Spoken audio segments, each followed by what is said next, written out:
Bonjour et bienvenue sur la chaîne, j'espère que vous allez bien. Aujourd'hui, je fais le point sur mes investissements sur la plateforme Bonster. Alors, est-ce que ça se passe bien? C'est Bonster, quoi. Donc, intérêt reçu 22 euros, rendement attendu de 12,44%. J'ai 370 euros en tout sur la plateforme, dont 367 investis et 3 euros disponibles.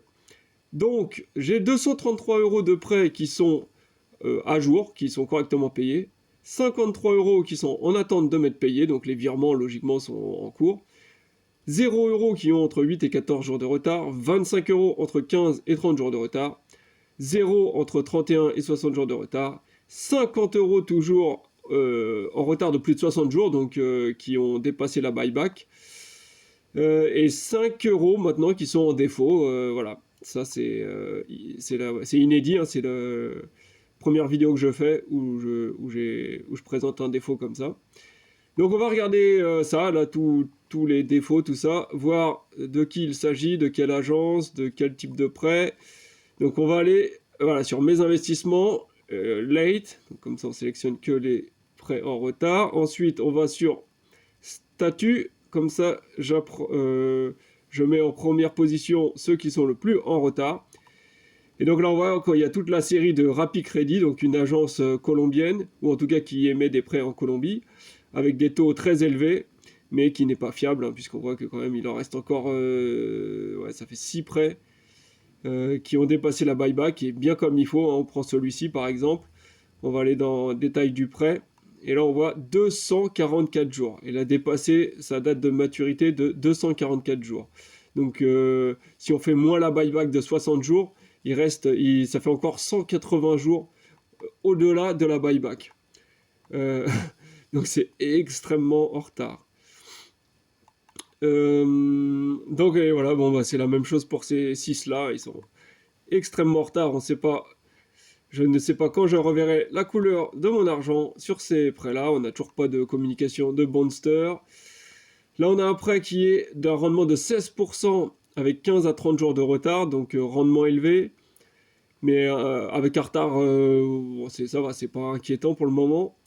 Et surtout que j'en ai qu'un seul de cette agence-là, donc on va dire, voilà, quand c'est comme ça, juste un seul qui pose problème, bon, ça va, on peut se dire que l'agence, elle gère pour le reste. Alors là, par contre, j'arrive pas à afficher les trucs, c'est dommage. On va passer au prêt suivant. Alors là, c'est Lendo. Donc Lendo, alors là, c'est là que c'est plus surprenant, parce qu'on a 3 prêts. Donc ça veut dire que ça commence à s'accumuler, hein, quand même. C'est pas un prêt au hasard comme là, il y en a déjà 3, où j'avais mis 5 euros chacun, qui ont entre 15 et 30 jours de retard, et un rendement de 8% seulement. Je vous avais expliqué, hein, que je testais des stratégies sur Bonster. Voilà, je retirais les agences qui accumulaient du retard, je retire celles qui ont les plus hauts rendements, et voilà le résultat, on arrive à se retrouver avec des prêts qui dépassent les 15 jours de retard, enfin en tout cas qui atteignent la tranche 15-30, alors qu'ils ont un rendement que de 8%, quoi. Là ça devient vraiment... Voilà, par contre, là, ça y est, la plateforme, elle donne plus de réponses là. J'arrive pas à afficher les détails. Bon, c'est pas grave, de toute façon, on a déjà nos infos. De toute façon, j'avais regardé, c'est les Philippines. Ça, c'est une agence qui émet des prêts aux Philippines. Donc, 3 là, c'est... ouais. Non, je dis n'importe quoi, c'est pas Philippines, c'est République tchèque, ceux-là. C'est celui-là qui est aux Philippines. Donc 3 et 3 dans la même agence, alors qu'ils sont qu'à 8% et qu'ils se retrouvent déjà entre 15 et 30 jours de retard. Ça par contre c'est déjà moins... Là c'est déjà plus inquiétant. Et là on voit que j'en ai encore 3 autres. Par contre ceux-là ils sont... Alors c'est les fameux waiting for entry. Donc à voir, est-ce que ça, c'est sûr que du coup le virement va arriver, ou est-ce que potentiellement il se peut qu'il y ait un problème et que finalement il se retrouve en retard. Alors là ça en ferait 6 de la même compagnie avec un taux de rendement de 8%. Ouais, là ça serait un peu dur là. Voilà, là je sais pas ce qui se passe. Ah si, ça y est, enfin il se réaffiche là, ils avaient un petit bug sur le site. Donc voilà, on va voir un petit peu les détails, mais un peu dur, hein, je trouve. Donc Collatéral. Ah non, Jordanie, vous voyez, j'ai des bêtises. J'ai n'importe quoi. Alors attendez, on va reprendre d'ici, là, maintenant que ça fonctionne. Collatéral. Donc celui-ci, c'est bien aux Philippines. Ça, j'avais dit, je ne m'étais pas trompé. Donc celui-là, voilà, il n'y en a qu'un seul de cette agence-là. Il est à 16%. Donc là, à la limite, on peut comprendre un certain retard. On va le tolérer, on va dire. Pour 16%, je suis OK. Par contre, là, 3 de la même compagnie qui sont seulement à 8% et qui s'accumulent comme ça en retard, là, j'aime moins ça. Là, j'aime pas trop ça. Collatéral, donc là, on voit Jordanie, voilà, pareil. Ouais, c'est des prêts personnels hein, à chaque fois. Donc, ouais, un peu dur. Hein. Oui, en plus, on voit que c'est voilà, sur la tranche 15-30, ils ont en réalité presque 30 jours. En fait, ils sont plus vers les 30 jours que vers les 15 jours. Donc, aïe aïe aïe. Là, on va regarder le deuxième ici. Collatéral. Non, c'est pas ça. Détail du prêt. Là, on est à 15 jours. Donc là, voilà, là, on est dans la première tranche. Et sur le troisième, on est à 16 jours. Donc voilà, il y en a un qui est vraiment inquiétant, deux autres à surveiller. Et ensuite, ces trois-là, donc en espérant que waiting for entry, ça veut bien dire que le virement est en cours et pas seulement qu'on ne sait pas si le virement, si le prêt va être remboursé ou s'il va partir dans les retards dans les prochains jours. Ouais, parce qu'on voit là, en fait, il a seulement un jour de retard. Donc en réalité, c'est pas waiting for entry, il est sur Mintos, on appellerait ça comment ils appellent ça là, la zone de, oh je sais plus je me souviens plus du nom, bref une durée une zone de 15 jours, voilà le délai de grâce, voilà délai de grâce, c'est le délai de grâce hein. Donc là en réalité on est sur le délai de grâce quoi. On a jusqu'à ce qu'il atteigne 14 jours et au-delà de 14 jours il passera dans les retards de 15 à 30 jours. Donc là c'est vraiment inquiétant quoi. Là 6 prêts de la même compagnie qui sont sur la sellette alors que c'est des rendements à 8%. Franchement, c'est dur là. On est où là? Et là, lui, il a déjà 2 jours. Ok. Donc voilà, c'est pas terrible. Et on n'a pas fini parce que là, quand on met en retard, ils sont malins, eux. Ils nous mettent pas le prêt qui est en défaut. C'est, il y a même pas, il y a rien pour sélectionner, pour trouver celui en défaut. On est obligé d'aller sur Active et d'aller rechercher manuellement celui qui est en défaut. Bon, ça va, il apparaît en première ligne là. Donc voilà, celui qui est en défaut, c'est celui-ci. Donc ACMA. Donc là, pareil, un rendement de 10% en défaut. Donc là, je comprends plus rien sur cette plateforme. Autant, voilà, quand je m'amusais à favoriser des prêts de plus de 16% et que j'en avais quelques-uns qui se retrouvaient à dépasser la buyback, bon, je pouvais comprendre. Voilà, on veut prendre des risques, on veut faire un maximum de gains. Bon, en contrepartie, voilà, c'est normal que. Enfin, c'est normal. Je trouve pas forcément. C'est pas forcément normal, mais voilà, on peut s'attendre effectivement à avoir des petits aléas comme ça. Par contre, là, un rendement à 8% et ici à 10%, carrément en défaut. Alors, on va voir dans les détails. Donc là, cette fois, c'est un prêt, un business prêt. En fait, c'est du real estate, c'est dans l'immobilier là, je sais pas. Ah oui, voilà, collatéral, on va regarder ça. Voilà, on voit ici real estate et de second rang. En plus, vous voyez un peu le truc, hein. À 10% de rendement, on est sur du real estate seulement de second rang. Alors que là, je crachais sur. Je pestais sur Estate Guru voilà, qui m'a accumulé pas mal de prêts en défaut de projets immobiliers. Mais sur plus de 99%, je suis en premier rang, quoi. Et avec des rendements plus élevés. Et là à 10%, on n'est qu'en second rang. Et donc, avec un prêt qui part en défaut, aïe, aïe, aïe, c'est compliqué, là, franchement. Aïe, aïe, aïe, aïe, aïe. Là, on va voir, là, on peut ouvrir la fiche, là. Enfin, normalement, voilà, ouvrir. Alors là, ça présente bien. Là, on a la fiche, là, comme ça. ACMA, yeah. Avec la bicop, la bicote, comment on dit, là, la petite maisonnette, là. Enfin, c'est pas une petite maisonnette, mais ouais, ça fait un peu en chantier, quoi. On dirait il y a des petites choses à faire, quoi. Qu'est-ce que je veux dire? Ouais, voilà, donc c'est la fiche. Bon, ils expliquent pas grand-chose, hein. Ils disent low risk. prêt sécurisé par une pièce, par de l'immobilier. LTV de 81% et maturity 24 mois. Donc, on voit que le prêt, il était de 50 000 euros et la valeur du collatéral de 122 000 euros. Donc là, techniquement parlant, il est vrai que le risque est faible, on va dire, hein, puisque en revendant la maison, on devrait récupérer même 2 fois la valeur du prêt. Donc, mais bon, je suis curieux de voir comment ça va se passer, parce que là, c'est pareil, aucune communication à ce sujet-là de Estate Guru. Ça y est, aucune communication de Bonster à ce sujet-là. Hein. Voilà, faut aller voir la fiche comme ça, mais enfin, on a rien, quoi.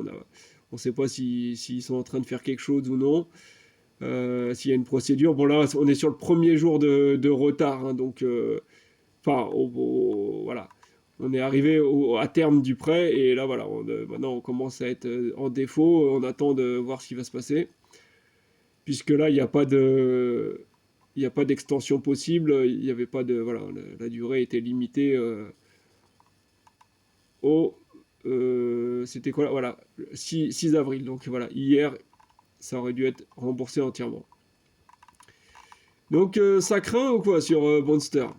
Je vais faire un sondage, moi, dans les commentaires. Vous me dites, est-ce que j'hésite entre plusieurs choses, entre trois stratégies maintenant sur Monster.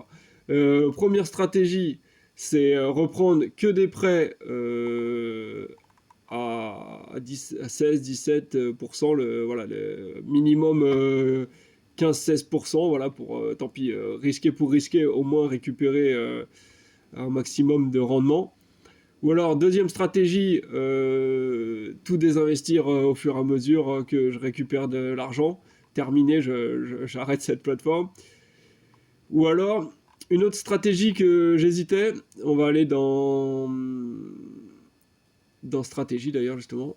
Voilà, c'est d'utiliser l'une de leurs stratégies d'auto-investissement pré-paramétrées, quoi. Où normalement, en théorie, si ça fonctionne comme Mintos, donc on met de l'argent comme dans un portefeuille, voilà, comme un compte bancaire, on va dire, et on est censé pouvoir ressortir l'argent dès qu'on le souhaite, en fait. Hein. S'il n'y a pas bien sûr de problème de liquidité, voilà, si on n'est pas en crise ou je ne sais quoi. Mais donc de tenter une stratégie comme celle-là, et voilà, et donc avec dans l'hypothèse que logiquement je pourrais récupérer mon argent à tout moment. Mais je sais même pas, il faudrait que je me renseigne plus. Si quelqu'un utilise Monster et une de ces stratégies, je veux bien avoir son retour. Mais peut-être c'est ce que je vais faire déjà pour avant de prendre la dernière décision de tout retirer au fur et à mesure, parce que j'ai encore tout retiré, c'est un grand mot, hein, parce que je sais même pas qu'est-ce que je vais pouvoir retirer avec tout ce qui risque d'être bloqué là. Bref, on va aller sur donc le tableau Excel. Et donc là, voilà, on voit un petit peu l'évolution. Donc on était alors j'ai pris en date du 20 mai, là j'avais 50 euros d'investi, 20 mai 2022, hein. Et là, donc le 7 avril 2023, j'ai 370 euros. Donc on est passé par une phase où j'avais investi jusqu'à presque 500 euros, et puis là j'ai redescendu. Et là, voilà, et là j'ai stabilisé, je réinvestis pas, enfin je réinjecte pas d'argent, mais je réinvestis les gains que je fais sur la plateforme. Donc on est passé de 2 euros ici à 22 euros, donc en x10 là comme ça tranquillement. Mais bon, c'est normal hein, puisque j'ai débuté mes investissements là dans cette période en mettant directement une grosse somme. Gain par période de 58, 3,54, 3,55. Là j'ai eu un boost de 7,8, 7,80. Et là c'est retombé à 2,15, donc bof pour ce mois-ci. Performance totale, donc là on arrive à 6% en tout que j'ai fait sur la plateforme. Voilà. Là c'est vraiment depuis le départ. Hein. Le 20 mai, j'ai pris vraiment la première mise à jour que j'avais faite peu de temps après avoir créé mon compte. Donc voilà, ça c'est vraiment ma performance totale sur la plateforme. Voilà, depuis le début. Donc ça fait combien? On est sur presque un an. Donc voilà, 6% sur presque un an, c'est pas énorme, surtout que j'ai désinvesti, donc logiquement ça booste un petit peu la performance. Performance par période, donc bon là bien sûr ça dépend de la durée des périodes, donc bon ça va pas vouloir dire grand chose, mais là sur la dernière période, là c'est un mois, une durée de 1 mois entre le 5 mars et le 7 avril à peu près. Un mois, j'ai fait 0,58%. Bon, voilà, pour le niveau de risque sur la plateforme, on n'est pas top. Donc au niveau des retards, hein, on voit que de plus de 60 jours, on a été au début à 60, on est monté jusqu'à 100. Donc là, quand même, la bonne nouvelle, c'est qu'on est redescendu, 55, 50. Mais là, malheureusement, toujours à 50. Et en plus, maintenant, on a ça qui s'ajoute, 5 euros en défaut. Donc affaire à suivre hein, sur Monster. Voilà. N'hésitez pas à me dire hein, si je fais un sondage là comme ça. Hein. Donc trois possibilités. Hop là, 3 comme ça. Donc en 1, je désinvestis tout, je laisse tomber.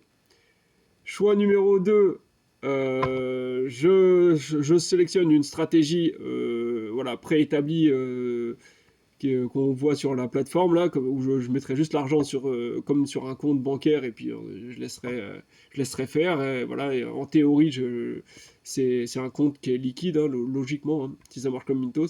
Ou alors, troisième possibilité, je retourne sur ma première stratégie, c'est-à-dire de prendre que des prêts à très haut rendement.